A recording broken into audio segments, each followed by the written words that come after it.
ایک نوجوان نے مجھ سے سوال کیا، ایک نوجوان نے پوچھا کہ حضرت رمضان میں روزہ رکھنا صحیح ہے؟ مان گئے کہ کھانا نہیں کھائیں گے، پانی نہیں پئیں گے، اور کچھ گنجائش ہے، کچھ کھا پی سکتے ہیں؟ ہم نے کہا نہیں بھائی کچھ نہیں کھا سکتے۔ تو بولا بیڑی پی سکتے ہیں؟ برکا سٹورا ہے تورے، بیڑی بھی نہیں پی سکتے۔ بولا حضرت کچھ تو ہوگا، کچھ تو کھا پی سکتے، کوئی تو راستہ ہوگا، ہر چیز کا دوسرا راستہ ہے، روزہ کا راستہ نہیں ہے۔ مان کے کھانا نہیں کھائیں گے، پانی نہیں پئیں گے، آپ لوگ تو کوئی نہ کوئی راستہ نکالیے دیجیے گا، کچھ ہے جو کھا لے روزہ نہ ٹوٹے۔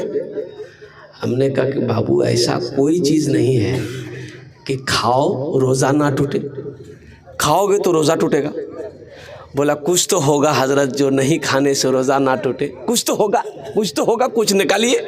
ہم نے کہا کہ ہاں ایک چیز ہے، ایک چیز ہے، اگر روزے کی حالت میں کھا لو گے روزہ نہیں ٹوٹے گا۔ بڑا خوش ہوا، بولا کہ حضرت جلدی بتائیے کیا ہے وہ چیز۔ ہم بولے کہ عورت کا سینڈل، مرد کا جوتا، یہ کھاؤ گے تو روزہ نہیں ٹوٹے گا۔ بولا بڑا ڈینجر بات ہے۔ مسلمانوں، نوجوانوں، میرے بچوں، روزہ فرض ہے۔ شہر رمضان الذی انزل فیہ القرآن ھدی للناس وبینات من الھدی والفرقان یا ایھا الذین آمنوا کتب علیکم الصیام کما کتب علی الذین من قبلکم لعلکم تتقون۔ یہ روزے فرض کیے گئے تمہارے اوپر، کیوں؟ تاکہ تم پرہیزگار ہو جاؤ، متقی بن جاؤ، نیکوکار بن جاؤ اور قربان جاؤ۔ خوش نصیب ہیں وہ لوگ جس کو رمضان المبارک کا مہینہ ملا اور اس مہینے کا وہ احترام کیا، اس مہینے کا وہ اکرام کیا، اس مہینے کی اس عزت کی، اور روزہ رکھ کر اپنے گناہوں کی بخشش و مغفرت کروایا۔ اللہ اس کو کامیاب کر دیا۔ انشاءاللہ وعدہ کرو 30 روزے رکھیں گے انشاءاللہ۔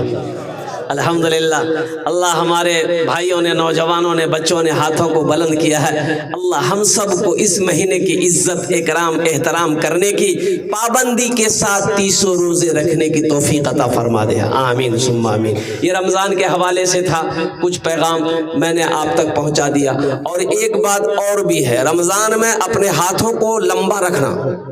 ہاتھوں کو لمبا مطلب خوب لمبا کر لیے۔ ارے لمبا مانے یہ ہے خرچہ کرنا، نہیں سمجھے؟ خرچ کرنا ہے، بے شمار خرچ کرنا ہے رمضان میں۔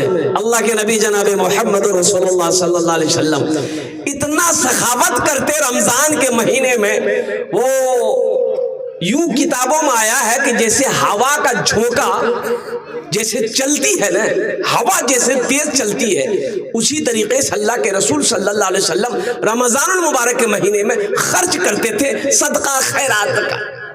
زکوٰۃ تو آپ پر فرض تھی نہیں، اس لیے کہ اتنا مال ہی آپ کے پاس نہیں تھا کہ زکوٰۃ فرض ہوتی۔ صدقہ خیرات کرتے تھے۔ کوئی آئے خالی ہاتھ نہ جائے، کوئی آئے خالی نہ جائے، کوئی آئے خالی نہ جائے۔ یہ دربار رسالت ہے، دربار مصطفیٰ ہے۔ اس لیے نوجوانوں، مسلمانوں، رمضان میں نفل پڑھو گے اللہ فرض کا ثواب دے گا۔ نفل پڑھیں گے فرض کا ثواب، میری ماں بہنوں سنو، نفل پڑھو گی فرض کا ثواب اللہ دے گا، اور ایک فرض پڑھو گے اللہ 70 فرضوں کا ثواب عطا فرمائے۔ اب جوڑ لیے، ظہر میں 4 رکعت نماز ہے، ایک فرض کا 70 ملے گا، 70 فرضوں کا ثواب ملے گا۔ اب 4 رکعت 70 کتنے ہوئے؟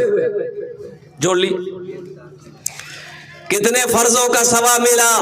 اچھا ایک کام اور کیجئے گا، نوافل کی کثرت کیجئے گا۔ رمضان المبارک کے مہینے میں نوافل کی کثرت ہو، جو نوافل ہے وہ نہ چھوٹے۔ الحمدللہ جیسے مغرب کی نماز افطاری کر لینے کے بعد فرض پڑھ لیے، 2 رکعت سنت پڑھ لیے، اس کے بعد 2 رکعت نفل۔ کتنے لوگ اس نفل کو چھوڑ دیتے ہیں، لیکن رمضان میں مت چھوڑنا۔ الحمدللہ رمضان میں اللہ توفیق دے، اس نفل کے بعد 6 رکعت اور پڑھ لینا، قربان جاؤ، ہے یہ اوابین کہلائے گی۔ اس کا ثواب، اس کا اجر بے شمار ہے۔ اللہ توفیق دے میرے ماں بہنوں، قرآن کی تلاوت کرنا۔ حضرت امام اعظم ابو حنیفہ رحمۃ اللہ علیہ پورے رمضان میں 61 ختم قرآن شریف کرتے تھے۔ کتنے ختم؟ ارے زور سے بولیے۔ 61 ختم۔ اب سمجھ لیجیے 61 ختم۔ روزہ کتنے دن کا ہے؟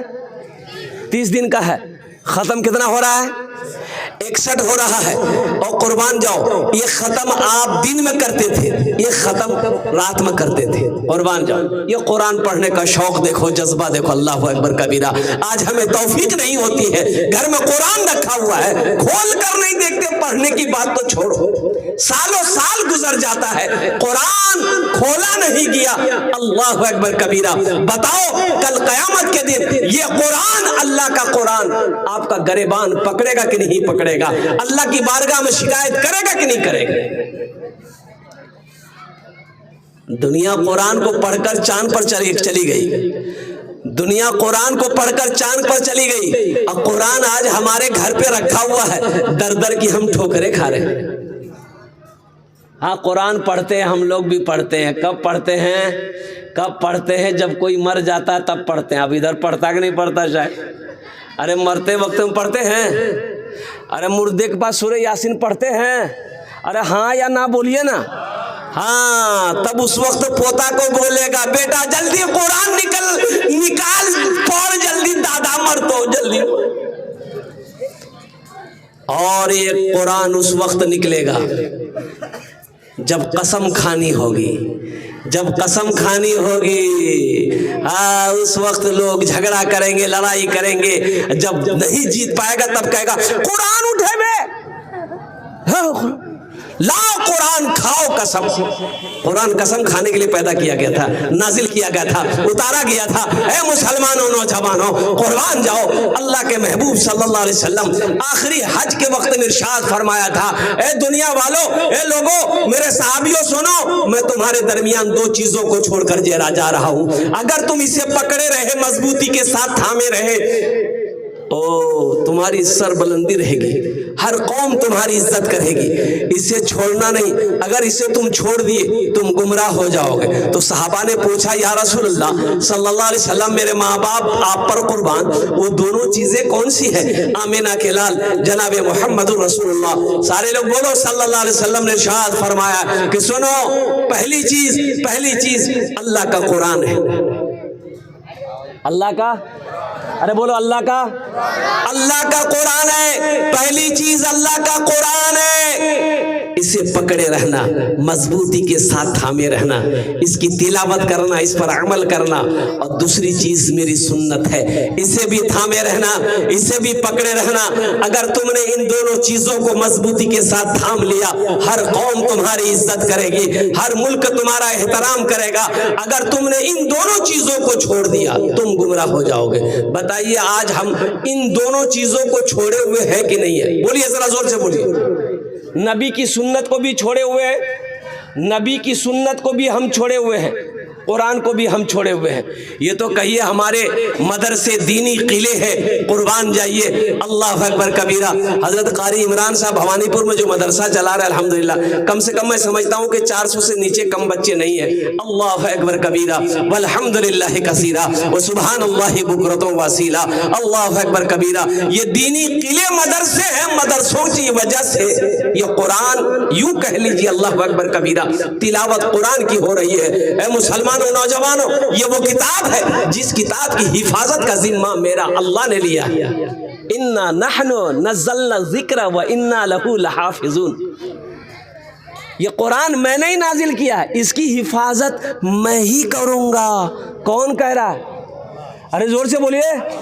اللہ کہہ رہا ہے کہ اس کی حفاظت میں کروں گا، اور جس کی حفاظت میرا اللہ کرے، قربان جاؤ، اسے دنیا مٹا نہیں سکتی ہے، اسے کوئی مٹا نہیں سکتا ہے۔ قربان جاؤ مسلمانوں، نوجوانوں، ہم اب بھی کہنا چاہیں گے، دیکھیے ایک بات یاد رکھیے گا، بہت سارے نوجوان بزرگ، ہمارے بزرگ ایسے ہیں جن کی عمریں 50 سال 60 سال 70 سال ہو گئی، وہ قرآن شریف نہیں پڑھے ہوئے، بچپن میں نہیں پڑھا، تو اب شرم محسوس ہو رہی ہے ہے کہ قرآن کیسے پڑھیں گے, لوگ کیا کہے گا کہ بوڑھا آدمی قرآن پڑھنے آیا ہے. بھائی نہیں پڑھے ہو اس میں شرم ہے, پڑھو گے تو پڑھنے میں شرم نہیں ہے, پڑھنے میں شرم. ارے بولو بھائی. اللہ کے رسول صلی اللہ علیہ وسلم ہجرت فرما کر مکہ سے مدینہ گئے تو مسجد نبوی جب بنیاد رکھی گئی, مسجد نبوی جب بن گئی تو مسجد نبوی کے کونے پر مدرسہ قائم کیا آپ نے, مدرسہ اصحاب صفہ. پڑھنے والے کون تھے؟ بچہ تھا, پڑھنے والا بچہ تھا. حضرت ابوبکر صدیق رضی اللہ تعالیٰ عنہ تھے, حضرت عثمان غنی تھے, حضرت عمر فاروق تھے, حضرت علی تھے, حضرت طلحہ تھے, حضرت زبیر تھے, حضرت سعید تھے, حضرت حضرت طلحہ تھے, حضرت سعید تھے, حضرت زبیر تھے, اور قربان جائے وہ بوڑھے بوڑھے صحابہ تھے, نوجوان صحابی رسول تھے. اس لیے میرے بھائیو الحمدللہ ثم الحمدللہ, عمر مت دیکھو, عمر نہیں دیکھنا ہے کہ 65 سال 70 سال عمر ہو گئی اب ہم کیسے پڑھیں گے. شوق اگر ہے انشاءاللہ, قرآن سے اگر محبت ہے, آپ پڑھو روزانہ 10 سے 15 20 منٹ ٹائم نکالو, انشاءاللہ 6 مہینے نہیں گزریں گے, انشاءاللہ آپ قرآن پڑھنا سیکھ جاؤ. قرآن اچھا ایک حدیث بڑی پیاری حدیث ہے کہ کوئی آدمی دنیا میں قرآن شریف پڑھنا شروع کیا, آج سے شروع کیا, سپوز دے آج سے شروع کیا قرآن شریف, عمر کتنی ہو گئی 60 سال, عمر کتنی ہو گئی 50 سال, لیکن آج وہ شروع کیا کہ ہم قرآن پڑھیں گے. بسم اللہ الرحمن الرحیم کر کے الف با تا سا, یہ ان کا سبق ہوا, رات میں انتقال کر گیا. اب کیا پڑھے گا؟ وہ تو پڑھا نہیں. ارے بھائی بولو پڑھا, وہ پڑھا نہیں, مر گیا. ابھی پڑھائی شروع کیا تھا, مر گیا. سنو اللہ کے رسول صلی اللہ علیہ وسلم ارشاد فرماتے ہیں کہ وہ شخص مر گیا, مسلمان مر گیا, مومن مر گیا, قرآن پڑھنا چاہتا تھا, ابھی تو الف با شروع کیا تھا, قرآن پڑھا نہیں تھا, مر گیا. اور سنو اللہ کے رسول ارشاد فرماتے ہیں کہ اس شخص کو قبر میں اللہ کے فرشتے قرآن پڑھائیں گے. اللہ اس شخص کو, اللہ کے فرشتے قبر میں قرآن پڑھائے گا. اور سنو علماء آگے لکھتے ہیں کہ کل قیامت کے دن جب وہ اللہ کے سامنے کھڑا ہوگا تو حافظ قرآن بن کر کھڑا ہوگا.